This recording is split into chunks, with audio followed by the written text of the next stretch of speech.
I'm excited to say I'm joined by the Cribs backstage at Bingley Music Live 2013. A great set, that, lads. Do you enjoy it? Thanks. Yeah, it was good. It was pretty fun. It's a good festival actually. We've never been here before, so it's nice to play at a festival we haven't done before, and it was a good crowd. So yeah, we enjoyed it. I really enjoyed it. That's all I have to say. You've got that much material out now. Is it difficult to please the fans, but play your own favourite live ones at the same time? Well, I think impossible now. I think it's impossible because, like, if you just please the fans, which festivals are about. We played for an hour tonight. We've got 5 records, and that's excluding B-sides. So basically, you just got to play the singles pretty much, and then you get a little bit of time to put in a few songs that you want to play. Like we played Back to the Vault Hole tonight, but fundamentally, writing a set list is preordained at this point. Yeah, when you've only got an hour as well, especially. It's really tough. I was saying, you do feel. I think that we always want to make sure that the gigs feel different to we don't want every gig to feel like the same. We don't go out on a festival tour and play the same set every night or anything like that. But it does get to the point where you have certain songs like like Hey Scenes is another number which are like 10 years old that you can't not play them. Otherwise people get disappointed, and we still like playing them, but we've played them hundreds and hundreds of times. It's like a set list really, really difficult. So there's certain stuff you can't leave off, and the more records you put out, the more defined that becomes. I was keen to ask you as well, with Ryan's new band, does that make things difficult? Do you have less time to rehearse, record and write songs, or...? Well, it hasn't really made any difference, because the thing is, like, we spend, since Guy moved to Portland a few years ago, since I moved to New York, we spend so much time apart that in the time that we're apart, we don't really write or work on any crib stuff anyway. It's only like, we try to spend as much time together as what we can, over festival season we've been writing and getting together and doing rehearsing and stuff, but when we're apart we generally don't write for the cribs, so that's why if I have another band going on, but that's when I'm in a make. When I'm in a make, it's a whole different situation. It's like the cribs like to write when we're together, and if we're not together it doesn't mean you stop writing, so that's kind of part of the reason why I've got another band going. Part of it was because when I met Jen, me and her write together. It's very different to anything that I would write with the Cribs, but at the same time, when the Cribs aren't together, I don't stop writing music, you know what I mean? But I don't want to just write songs and then bring it to the band and expect them to play it, because I think that we write better when we're together, personally. You're going to try and make 2 records in 2014, I've read as well.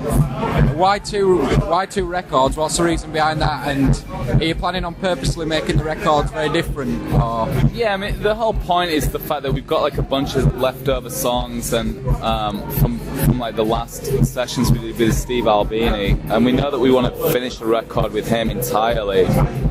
But I feel like the stuff we've been writing in those sessions wouldn't necessarily fit on, the next Cribs record that we're working on at the minute. So it's almost like conceptualized in the fact that there's certain songs that we feel will work with him, and certain songs we feel like would benefit from just being worked out in a different way. So it's all the more punk rock. The Albini stuff's like the punk rock record, and then outside of that, the other record will be like, the stuff that we actually spent a lot of time crafting.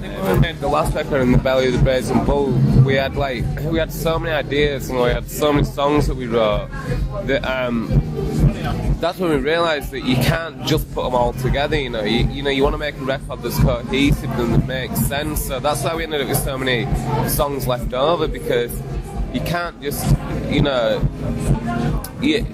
record has to have a vibe about it and has to have a character about it. So I think that because we have these leftover songs, and because we have depending on what mood we're in, sometimes we just want to make a raw, full-on punk rock record, and then other times we want to make something that's more, a little more a little more laid back, I suppose. It's like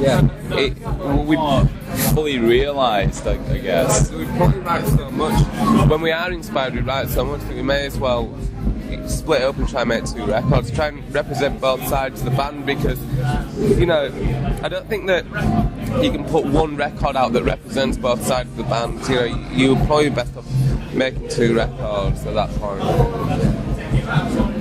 When you do make 2 more records, that's going to be 7 now. 3 was a bonus, basically. Yeah. And I believe we always thought that the best a band could ask for is to make 3 records. So anything after that's a bonus. We've kind of living on borrowed time, I think. I think that we never ever imagined making this many, but I think it's got to a point now where, you know, a lot of our favourite bands like Sonic Youth would just continue to release records purely because they wanted to do it. It wasn't like, you know, we're not going to write a record and think, oh, to capitalise on the fact that like guitar bands are popular or anything. You know what I mean? It's just like, we're just going to continue to make records. It's just what we're doing. It's what we enjoy. So I guess it's got to that point now where we don't necessarily think about it that much anymore. It's just it's almost like second nature. You know, we play shows, and then when we aren't playing shows, we make a record. So it's almost like we're not really keeping track anymore. We're not thinking of it. If this is going to be our 6th record, it's just going to be this is going to be our next record. You know, you don't really. You almost gets to the point where you don't really put a number on it. You just don't think about it anymore. You're playing the Christmas shows again in December, which will go down great with the fans again. That should be fun, yeah. We always said that we were never going to do that again. That's why we're making sure that it's not the same as the first one. We're making sure that, you know, it would have been easy to do like another, like, well, we would have had to do 5 nights of Brood now this time. Again, that, you know, that would have been easy to do, but I think they would have spoiled the first one in some ways. Like, the people that went to the first one maybe would have felt like it had, you know, taken away. Tread old ground. We don't want to retread old ground like that. That first one's so much fun that it's like, it would cheapen it to do it again, I think. But like, Christmas is one of the only times of the year that all 3 of us are generally back in Wakefield, you know. Like, that's one time of the year that you can guarantee that we'll all be back in Wakefield. So maybe doing Christmas shows, I mean, I'm not going to say it's going to become a regular or an annual thing, but it'd be cool if it, you know, like, we're always here over Christmas, we always want to play, so maybe it will become more of a regular thing.